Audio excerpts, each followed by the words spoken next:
we seem to be trapped in a sort of populist sort of nightmare, and that is an issue. The threat of technology, as you put it, for us is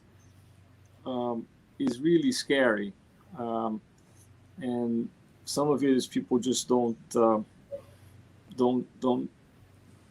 know exactly what it means, but I think they do know their jobs are at risk. And we have a large chunk of our population. These are adults who are left behind from an educational standpoint.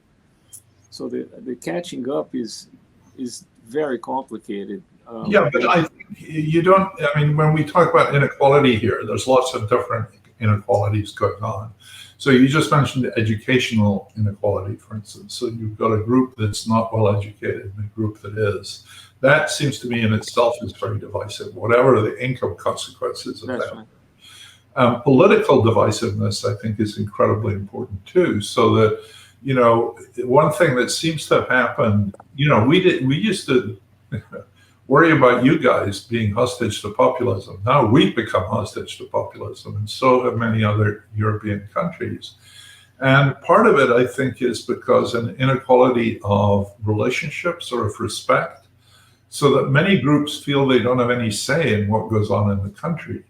And, you know, that, I think, and all throughout the rich world, what seems to have happened is the leftist parties that used to be union-based or worker-based have become intellectualized and joined the educated elite.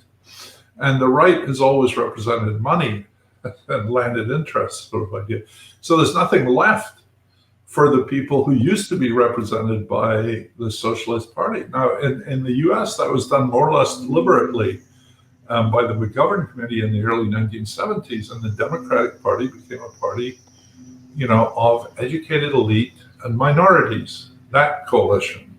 And then you left all the white, less educated people out there with very little political say. So that has to be taken care of. I think that's incredibly important, that sort of inequality, that you don't have the quality of political participation in society. Yeah, but in the end, they do have a say because they each have a vote. So there's a direct connection at the federal level, and now with you know, modern communications, starting with TV, but now, you know, you walk around with these things in your pocket, and you're getting bombarded by ads and very clever ways of positioning political views and so on. So you have a connection.